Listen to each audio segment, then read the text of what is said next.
Bepi Bortolussi è una grande persona, un grande veneto, una grande perdita per noi del Veneto, ma credo anche per l'Italia, anche per l'Europa. Ma perché questo? Perché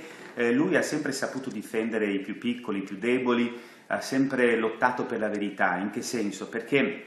molte volte ci ha sfornato numeri, dati che erano controtendenza, contro l'opinione dominante di quel momento, ha difeso le piccole e medie imprese, le microimprese che sono la spina fondamentale economica, la spina dorsale della nostra struttura economica di questa regione, ma ha difeso la verità e ha portato avanti anche il discorso delle autonomie, quindi l'autonomia intesa come federalismo, responsabilità, gestione sana della cosa pubblica. Noi stiamo lavorando, abbiamo lavorato tantissimo con lui, con lo centro studio della CGIA di Mestre e il nostro centro studio Union Camere, ha collaborato insieme. Un ultimo lavoro, mi piace far vedere, come anche altri, è il lavoro questo che abbiamo fatto sul sistema camerale in Italia, dove lui ha voluto difendere il sistema delle camere di commercio come sistema, appunto, la casa delle imprese, vicino alle imprese più piccole, e qui lui ha fatto una grande battaglia con noi in questo momento di crisi del sistema camerale, dove il governo vuole appunto ridurre le camere di commercio, ma abbiamo fatto lavori contro diciamo, il centralismo, quindi per il federalismo, ecco un altro testo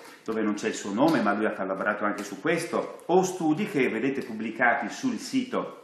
osservatoriofederalismo.eu, tipo questo, dove sempre si parla di autonomia e di federalismo. Quindi per noi è una grande perdita. Noi adesso continueremo l'attività che abbiamo svolto con lui, un po' come se volessimo portare avanti questa sua eredità, questa sua idea, questo suo messaggio, e siamo in grado col nostro centro studi, collaborando con tutti i ragazzi e le ragazze del centro studi CGIA e gli altri che hanno voluto con noi lavorare su questo importante fronte dei dati e delle statistiche, ci daremo da fare, perché ci pare giusto che sia importante portare avanti l'eredità che questo uomo così importante e così coraggioso ci ha lasciato.